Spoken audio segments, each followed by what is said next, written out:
பிரிவு வரை போய் மீண்டும் இணைந்த தம்பதிகள் பேசிக் கொண்டிருக்கிறார்கள். எதனால் பிரிவு ஏற்பட்டது, என்ன புரிதலால் மறுபடி சேர்ந்தார்கள், எந்த அளவுக்கு உங்களுக்குள் பிரிவு இருந்தது, எப்படி மீண்டும் சேர்ந்தீர்கள்? வேலைக்கே போக மாட்டாங்க. வேலையே இல்லாம வீட்லயே இருந்தா இன்னைக்கு அஷ்டமி, நாளைக்கு நவமி, நாளை கழிச்சு பாத்துக்கலாமா? யார்கிட்டயுமே என்னால சொல்லவும் முடியாது. சொல்லவும் முடியல, மெல்லவும் முடியல. மேரேஜ் முடிச்சதுக்கு அப்புறம் என்னை தனியாக விட்டதுக்கு அப்புறமா தான் மணி என்ன ஃப்ளோ அப்படின்றது நமக்கு தெரிய ஆரம்பிச்சது. தெரிகிறதா? இவங்களோட ஜுவல்ஸே நிறைய நான் யூஸ் பண்ணி வேஸ்ட் பண்ணிட்டேன். இவ்வளவு நடந்ததுக்கு அப்புறம் எப்படித்தான் நீ பொறுமையா இருக்கிறியோ? நான் எங்க அப்பா அம்மா வீட்டில் இருக்கிற வரைக்கும் பெரிய பொண்ணு ஆனதுலேருந்து மேலே கை வைக்க மாட்டாங்க. இங்க அதெல்லாம் ஒரு புது எக்ஸ்பீரியன்ஸ் தான் இருந்தது.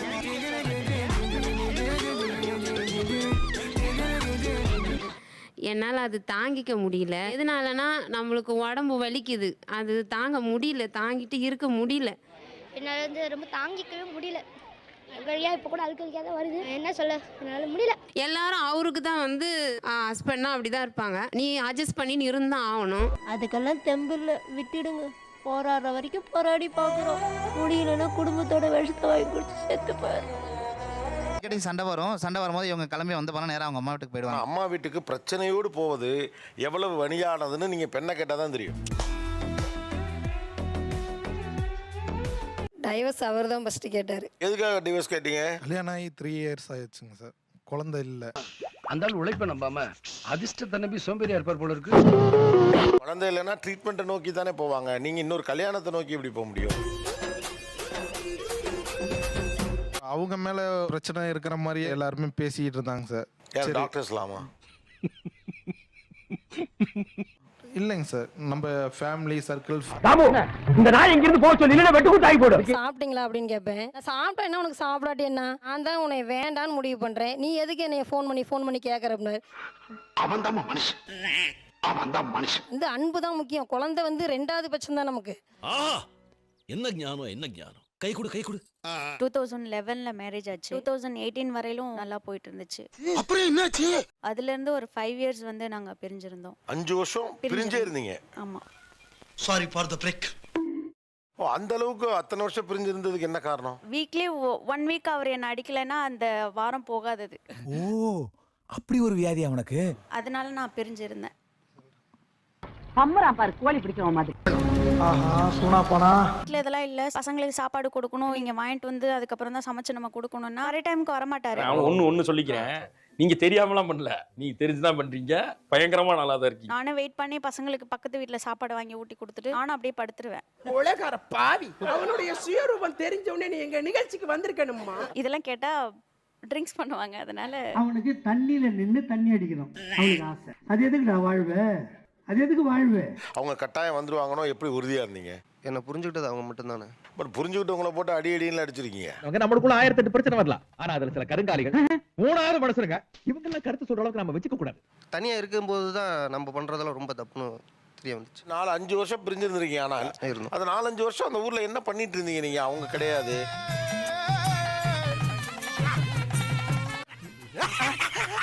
ஒரு வருஷம் கன்சீவா இருக்கும் போது அந்த நல்லா பாத்துக்கிட்டாரு. அவரு பாத்திரம் கழுவுவாரு, அவரு சமைச்சு கொடுப்பாரு. ஒரே வாய்டா, ஒரே வாய்டா, போதும், அதுக்கப்புறம் குழந்தை பிறந்துருச்சு. இவன் நம்மளை விட்டு எங்கேயும் போக மாட்டான்ற ஒரு அலட்சியம் வந்துருச்சுன்னு நான் நினைக்கிறேன். அப்படியா? நீ பொத்திட்டு உட்கார்ற. உங்களை பிரிஞ்சு ஒரு 5 வருஷம் இருந்தீங்கல்ல, அந்த ஃப்ரெண்ட்ஸ் எல்லாம் அங்கேயே தான் இருந்திருப்பாங்க. அங்கே தான் அவங்களோட ஈவினிங் அங்க போயிடுவீங்களா என்ன? பசங்களோட சுத்த தோணும்ல, வீட்டில் தனிமையாக சோக போட்ட போட்டு அப்படியே படுத்துருவேன். நடிக்காத நீ இவ்வளவு ஒண்ணு மண்ணா பழகிட்டு சொல்லாம கொல்லாம போயிட்டீங்கிற வருத்தத்தை தாப்பா போறதுக்கிட்டு இருக்கேன். 2 நிமிஷம் லேட்டா இருந்து வச்சுக்க, இந்த 2 வீரை குடிச்சு மண்டையை போட்டுருப்பேன். மேரேஜ் லைஃப் மேலே ஒரு இன்ட்ரெஸ்ட் கிடையாது உங்களுக்கு. அதனால தான் அது டைவர்ஸ் வரையுமே போயிடுச்சு. நான் என்னங்க சொல்லுவேன்? 3ஆவது நாள் கல்யாணம் முடிஞ்சு கோயிலுக்கு போனோம். கோயிலுக்கு போயிட்டு உனக்கு பிடிச்சது கேளுப்பா அப்படின்னு, எனக்கு டைவர்ஸ் கொடுங்க அப்படின்னு கேட்டேன். உங்களுக்கு எப்படி இருந்துச்சு அப்போ? சாக்காச்சு சார். அட பாவிகளா, வாயில சுவிட்ட வச்சு வெடிய அடியில வச்சிட்டீங்களா? உங்களுக்கு கல்யாணத்துல நம்பிக்கை இல்ல. அப்ப நீங்க கல்யாணம் தான் பண்ணிருக்க கூடாது. உங்களுக்கு எல்லாம் ஒரே குழப்பமா இருக்குல்ல? ஆமா சார், கல்யாணம் பண்ணோடனே அவங்கள நான் லவ் பண்ண ஆரம்பிச்சிட்டேன். அப்ப லவ்வை விட முடியல சார் என்னால.